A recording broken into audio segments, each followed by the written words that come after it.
channel. Please don't forget to share and subscribe for more video. Thank you and God bless.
Natunaw na yung butter.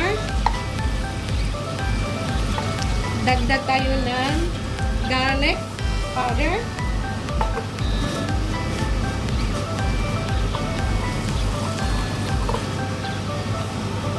Yung estimate lang kung ano kadami. Mix natin. So next, lagay tayo ng liquid seasoning, yung original. So natin.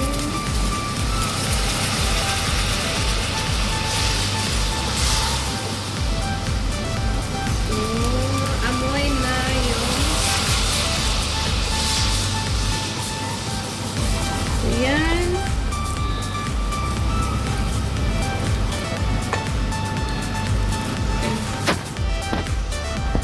Okay na yun. Nalagay na natin yung liquid seasoning.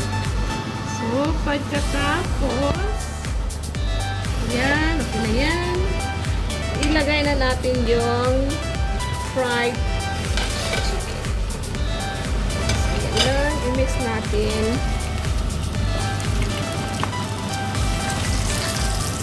Bango! So, mix it well para ma-coat lahat yung chicken ng sauce natin. Para lasang-lasa talaga na garlic. So, yung pinaka-sauce, ibuhos natin sa chicken. So, ayan na ang garlic chicken. Thanks for watching. Happy eating.